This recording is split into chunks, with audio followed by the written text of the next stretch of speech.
জয় গুৰু শঙ্কৰ সৰ্বগুণা কৰি জাকিৰ নাহি কেও পাম তোহাৰি চৰণ কৰে নহত কৌটি বাৰকৈ কৰহ প্ৰণাম। কৃষ্ণ মাধৱ দুধনৈ আৰু গোৱালপাৰা সংকুলৰ নিম্ন আৰু উচ্চ প্ৰাথমিক বৃত্তি পৰীক্ষাৰ কৃতি ছাত্ৰ হিচাপে সম্বৰ্ধনা অনুষ্ঠানত সম্বৰ্ধনা ভাগ যাচিছে আৰু তেৰাহবৰ গুৰুৰ বাক্য শিৰৰ ধাৰ্য পালন কৰি শংকৰদেৱ শিশু নিকেতন টিপ্লাইৰ আধ্যাত্মিক চেতনাবোধেৰে বিদ্যালয়খন পৰিচালনা হোৱাত আজি যথেষ্ট কৃতি ছাত্ৰৰ সম্বৰ্ধনা অনুষ্ঠান ভাগ অতি আনন্দময় হৈছে।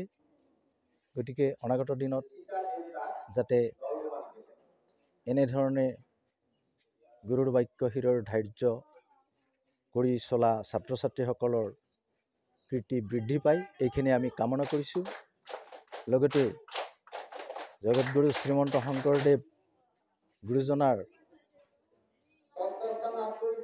আধ্যাত্মিক বোধ চেতনাবোধৰ জৰিয়তে আজি শংকৰদেৱ শিশু নিকেতনৰ ছাত্ৰ ছাত্ৰীসকল দপে অসম ভূমিত বিদ্যাৰ ক্ষেত্ৰত আগুৱাই আছে। এইখিনি আমাৰ পৰিলক্ষিত হৈছে। অনাগত দিনত যাতে আৰু দপে আগবাঢ়ি যায় এইখিনি আমি ভগৱন্তৰ শ্ৰীচৰণত কামনা কৰিছোঁ। কৃষ্ণ মাধৱ কৃষ্ণ।